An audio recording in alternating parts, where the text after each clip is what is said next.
ang pangutana. Nag-ingon man to kung akong higalang Iglesia ni Kristo nga ang mga apostol ray makabutang kay sila may gitagaag authority ni Jesus Christ insakto. Pero sayop kung moingon sila nga ang mga apostol ra mo'y makabutang og description. Nganong sayop na kay mulutaw man nga ang authority day sa mga apostol sila ra ang makatagamtama na. Sila ray na ay authority sa paghimo ana.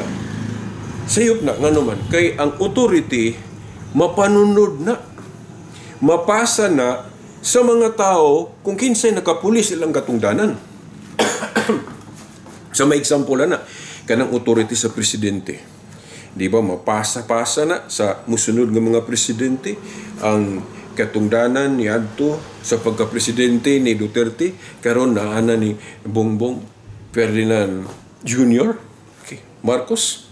So mao na ang katungdanan gani kung ilisan na og lain ang makailis na po niya ang maong authority.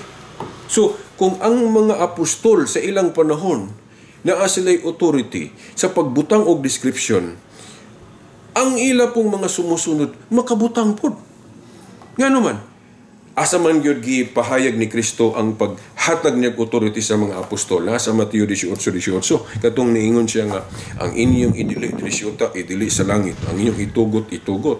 Ang mga apostol may giingnan ana, pero kanang authority nila mapasa na sa ilang mga successor sa authority, di ba? Pero gudan ng authority sa executive minister sa iglesia, di ba? Primero gyud ang giila nila gitawag pagalit nilag sugo og anghel si Felix Manalo. Pagkamatay ni Felix Manalo gipulihan sa anak nga si Iranyo. Di ba? Ang authority sa pagka-leader ni Felix na si iyang anak nga si Iranyo. Pagkamatay po ni Iranyo gihatag didto ang iyang authority sa anak po nga si Eduardo. So mapasa-pasa ang katungdanan, ang authority. Nya napod sa buhat 1:20 giklaro gyud nga ang katungdanan kung mabakante pulihan yun na. Di ba? Sama atong katungdanan ni Judas na bakante. Di ba gipulihan? Nag-eleksyon sila, dili gali to black voting, yun sa nila pagpili to. Ang puli ni Judas, gipaagi to nila gripa. Dili black voting, no? So mao na. So pulihan yun. O bitaw nga supak taan ng Bible alone doctrine sa mga protestante nga gisunod pod sa mga iglesia ni Kristo kay Bible alone mo na sila sola eskriptura. Supak taan na kay sa Biblia mabasa pa kung kinsay nakapuli sa katungdanan ni Judas. Mabasa pa nasa Book of Acts. Pero ang katungdanan ni Pedro kanang pagkatinugyanan si Yahweh sa gingharian sa langit ngam sabi put pasabot ana Vicar of Christ man no, representative of Jesus Christ na ana masabot sa Juan 21 15 hangtod sa 17 kadtong giingnan ni Kristo si Pedro nga Pedro atimana nga ako mga karnero.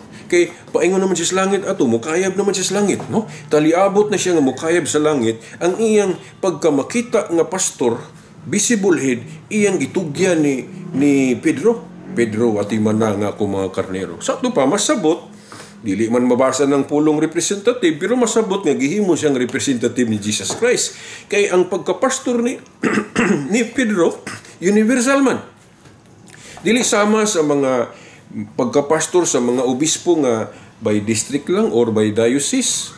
Limited man, pastor lang sila sa ilang diocese. Kung asa sila pananglitan sa Diocese of Dipolog, ang pastor namo diri si the Most Reverend Severo Caermari. Limited ang iyang mga tao nga pastoran kay Diocese of Dipolog raman. Ug ang uban pong mga pastor o mga obispo sa ubang mga dapit limited sa ila ra pong dapit. Pero kanang pagkapastor ni Pedro universal. Ito pa, leader na sa tibuok kalibutan. Okay? Ang pagka-leader o pastor ng Jesus Christ, tibuok ng kalibutan. Sa ito pa, universal. So, kana nga katungdanan, pagka-visible head, makita nga Pangulo, iyang gitugyan ni Pedro.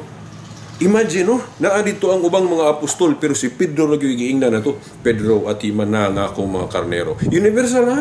Mao na nga, si Pedro mao'y appoint ni Kristo sa dihang wa pa siya musa ka sa langit iyang giingnan si Pedro ana, gi-delegate niya ni Pedro gani iya naman ang gipasabot daan katong nag-announce siya sa pagtukod og iglesia, katong gitugyanan niya si Pedro og mga yawi sa gingharian sa langit. Masabot na to kaysa history sa mga Hudiyo. Kung tugyanan kay kag yawi, bot pasabot ikaw mo'y second in command sa hari, ikaw mo'y prime minister sa hari, second in command. Kay ang gingharian naman ni hari, napo na siya prime minister kanang tugyanan si yawi. Mao na ang history sa karaang gingharian. O mao nang pag-abot ni Kristo kay siya may hari sa iyang gingharian, kinahanglan mag-elect sa prime minister. Nya iyang gipasabot si Pedro kay sa tanang mga apostol si Pedro may gitugyanan sa mga yawi sa gingharian sa langit. So mao na kanang si Pedro may unang pope. Mayngon na ba sila nga kanang pulong pope, doktrina nga pope niadto ra ng ika-6, ika-7 nga siglo kay naimbento ng pulunga niadtong sigluha, niadtong ika-6. Sayop na kay mulutaw man nga sa dihang naimbento ng pulunga mo pay pagtungha kuno anak nga katungdanan dili na mao. Ano man hinganlan day na nga katungdanan mo pa day paghimugso o pag-exist ana dili ikinibitang Pilipinas. Naa naman ning lugar ay hinganlig Pilipinas, dili man kay paghingalan ay po natungha ning lugar dili kanang katungdanan sa pagka universal pastor ni Pedro nga gitawag og pope. Naa na awahi lang hinganlig pope, dili kay ang pulong pope may nakapatungha ng doktrinaha pagtulon ana dili ang bata bitaw dili man ang ngalan sa bata may nakapatungha sa bata, naa na ang bata awahi hinganli. Kana pong katungdanan ni Pedro sa pagkatinugyanan sa yawi sa gingharian sa langit, katunggiingnan siya ni Kristo, Pedro, atiman na nga ako mga karnero. So ito paghihimo siyang universal pastor kay ang pagkapastor ni Kristo, universal man. So ito patanang mga obispo sa mga nagkadaiyang dapit, under naa sa ilalom sa pagmando ni Pedro. No? Kanang katungdanan ni Pedro. Kay angkang Kristo man na universal good. Muna gitawag og pope.